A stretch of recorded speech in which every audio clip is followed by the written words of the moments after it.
Canadian forces are preparing for another mission to Afghanistan.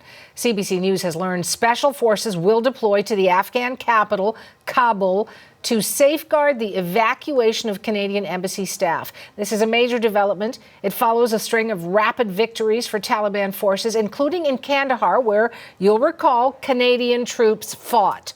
Here is Defence Minister Harjit Sajjan speaking about the situation in Afghanistan. We don't know the future of where the country will go. Yes, the security situation has deteriorated, and something that we're monitoring very closely. We do have contingency plans in place to making sure that our personnel are safe. That is video from the Taliban purportedly showing their forces in Kandahar. The mission to evacuate Canada's embassy would be an urgent one. Taliban forces captured 2 more major Afghan cities this morning. They've also taken the capital of Helmand province. The fighters appear to be moving quickly to close a ring around Kabul, with just weeks to go before U.S. troops complete their pullout. Now, we are certainly tracking this latest Canadian deployment and the situation right there on the ground in Afghanistan. We've got CBC's Murray Brewster standing by live in Ottawa, and also CBC's Dominic Velitis is live in London. Murray, I want to begin with you there in the nation's capital. What more are you learning about the evacuation of the Canadian embassy in Afghanistan? Well, what we're hearing is that the evacuation is imminent. The government has not formally announced that an evacuation will take place. What we can tell you is that special forces have been on standby to help out. They've been on standby for a while. That's not unusual because the special forces are, in many respects, the go-to instrument for the federal government. And their deployment would be small in comparison to what the Americans and the British are planning. Both the Americans and the British have much larger embassies in Kabul, and they would require much more logistical support to get out. Canada's embassy, the footprint is reasonably small, and we've been told that it has been, over the last few weeks, scaled down to just essentially essential personnel. Now, Foreign Affairs Minister Marc Garneau spoke with his U.S. counterpart last night, where the conversation was specifically about Afghanistan and specifically about the drawdown that the U.S. intends to do. The U.S. intends to scale back its embassy, but not entirely close it. We are getting word, though, that the Canadian embassy is going to more than likely be shuttered, perhaps even by the end of today. I know you're keeping track for reaction, et cetera, but stay with us, Murray. I want to get the latest on the situation on the ground right now and what our Canadian forces could actually be facing as they deploy there. And Dominic, I know you're tracking that angle from London. What do you know? Well, I think, Suhana, that governments around the world have been watching in absolute horror at the speed at which the Taliban's fighters have been taking territory over the last week. But the latest is this. Late last night, they finally took control of Kandahar, Afghanistan's second largest city, home to around 600,000 people. It is a major win for the militant, Suhana, because it's the birthplace of their movement. So it is psychologically important for them, but it's also strategically important as well because of its international airport and position as one of the country's main trading hubs.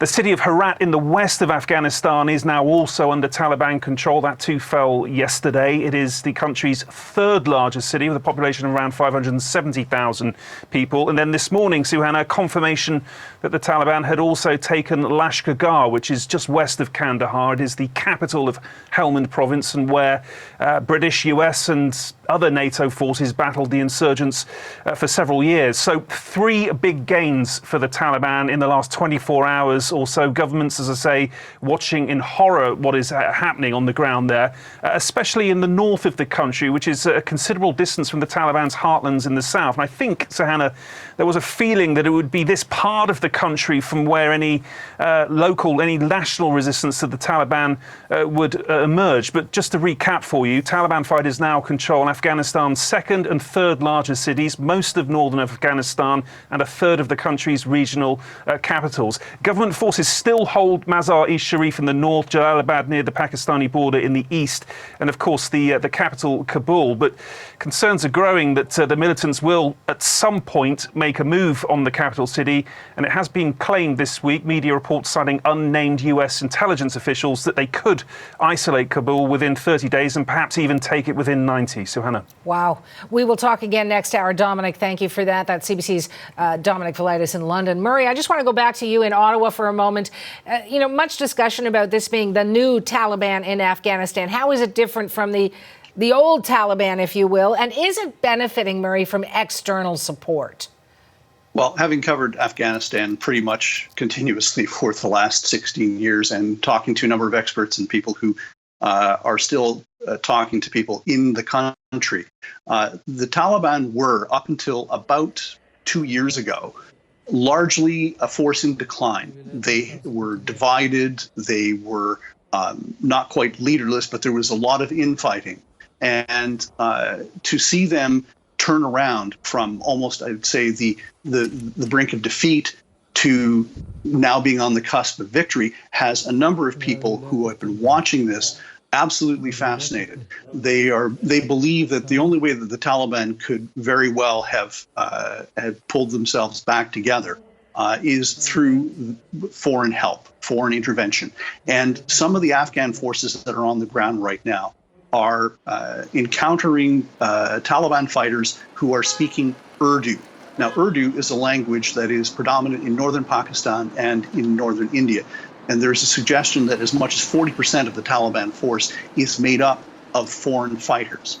Also, too, the speed of the collapse of the Afghan National Army and the Afghan security forces has stunned people, especially Canadian trainers who spent many years training them to fight this kind of war.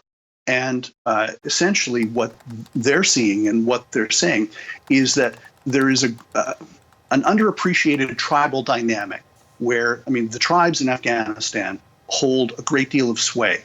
And it appears as though the Taliban have managed to cut deals with certain tribes, which might have stood in their way in previous times or have supported the government. And they are now standing aside and allowing the Taliban to roll over them.